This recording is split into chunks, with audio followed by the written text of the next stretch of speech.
সরাসরি চলে যাব পুরুলিয়ায় জাইকা জল প্রকল্পের উদ্বোধনে মুখ্যমন্ত্রী কি বলছেন। পানীয় জল পৌঁছে দেওয়া প্রধানমন্ত্রী নরেন্দ্র মোদীজির স্বপ্ন আমরা পূরণ করব। আমাদের সরকারের বেশি দিন হয়নি, এই অল্প দিনের মধ্যে আমরা প্রথম অগ্রাধিকার দিয়েছি রাষ্ট্রীয় সুরক্ষা এবং সাংবিধানিক কর্তব্য। যে কথা জ্যোতির্ময় সিং মাহাতো বলেছেন তার বক্তৃতায়, বর্ডারে জমি 600 কিলোমিটার বর্ডারে কোনো বেড়া ছিল না। হু করে অবৈধ অনুপ্রবেশকারীরা ঢুকে আমাদের ভারতবর্ষে তারা দেশবিরোধী কাজকে মদত দিত এবং পশ্চিমবঙ্গের জনবিন্যাস বদলে দেওয়া হয়েছিল। আমরা অগ্রাধিকারের ভিত্তিতে বিএসএফকে বর্ডারে জমি দেওয়ার কাজ করেছি।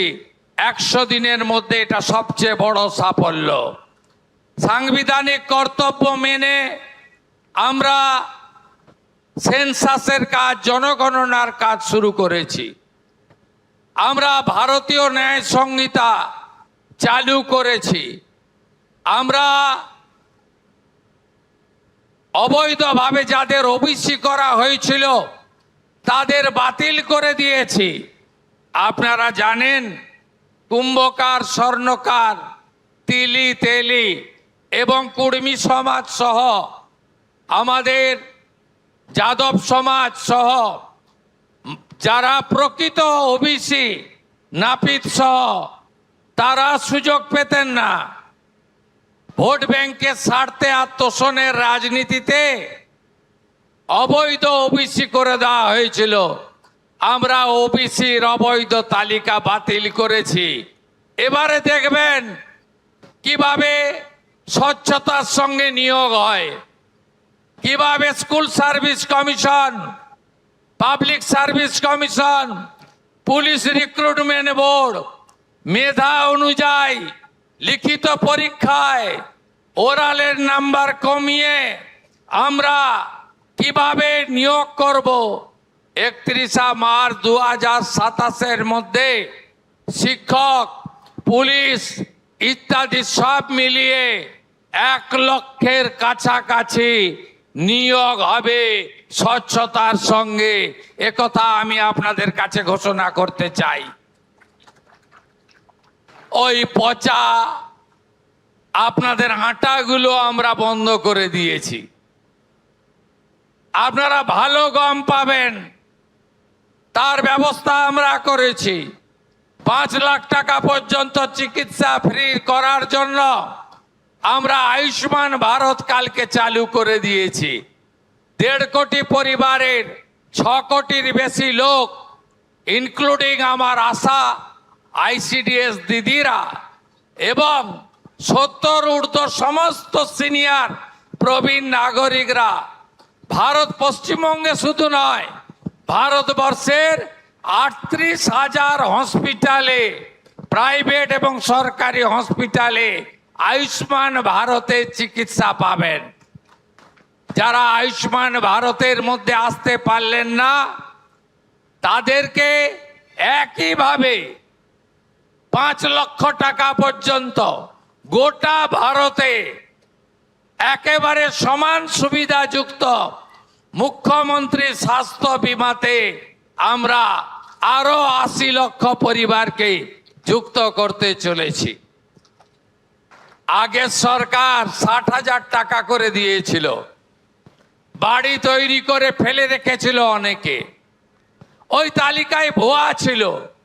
12,500 লোককে আমরা ধরেছি যারা পাওয়ার যোগ্য নয়। 1,000 জন তো টাকা ফেরত দিয়েছে।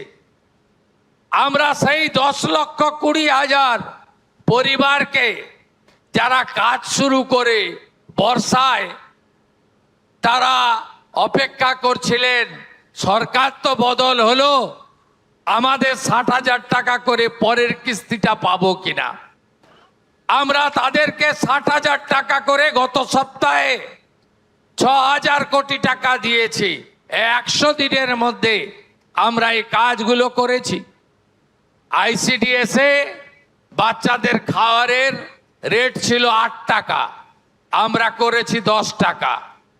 আশা আইসিডিএস এর 5,000 টাকা ভাতা আমরা বাড়িয়েছি।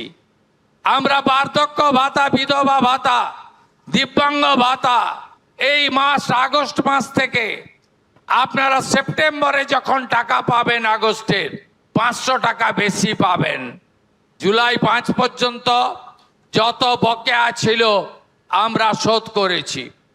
পেনশনার সরকারি কর্মচারীদের সুপ্রিম কোর্টের বকেয়া ডিএ বিগত সরকার খানিকটা দিয়েছিল, আমাদের সরকার কমপ্লিট করে দিয়েছে।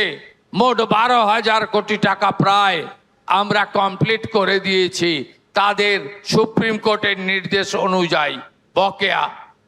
শুধু তাই নয়, আমাদের স্কুলে বাচ্চাদের মিড ডে মিল ছিল 10 টাকা, আর প্রাইমারিতে ছিল 6 টাকা 78 পয়সা।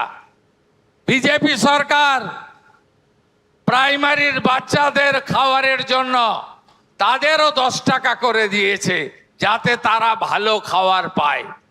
কলকাতাতে 2,45,000 ছাত্রছাত্রী ইস্কনের খাবার পাচ্ছেন। বিরোধীরা বলছিল এ বিজেপি আসার পরে ইস্কনের প্রসাদ খাওয়াবে, ডিম কোথায়?